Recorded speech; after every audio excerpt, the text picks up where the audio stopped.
we are pleased to have you here because you play the kind of music that reminds all of us that it's not just tunes, it's not just something you can dance to. You write songs that make people think, that provoke reaction sometimes to the point that you've had to issue a disclaimer. I was intrigued by that. Yeah, it's not so much that it's not so much, Ken, that I really try to do that. I just try to let my spirit go someplace, and then I try to catch up to it and find out where we're going with it. You know, as I say, some songs may come out, you know, may sound like commercial kind of songs, but it's not intentionally going there, and some songs may sound like you know. They just go on and on and on, just because I'm going with it.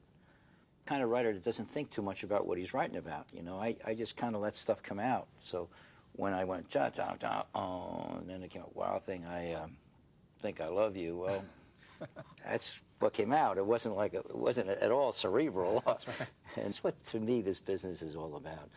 The inspiration that you get from being part of it and doing it.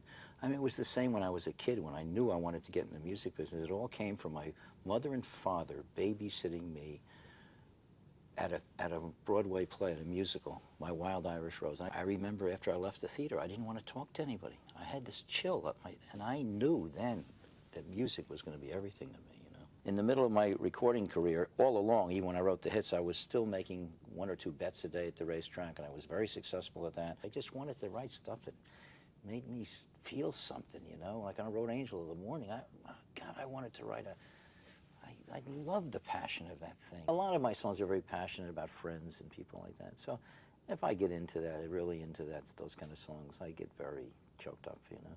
The major companies, the few that are remaining, yeah, they sell a lot of records, and yeah, it is big business.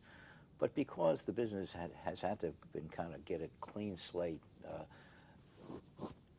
you know, people, the independent thing has taken the place of a lot of stuff that was there before, and people who have a voice and say they want to do it their own way now have more of a chance to be heard. And so, you know, you have your little label springing up all over the place, and now it has a lot to do with people communicating with each other and performing their work, and not so much companies going in there and spending a lot of money on somebody that just doesn't tour and doesn't work. There's a lot of that, but it's not across the board anymore, you know.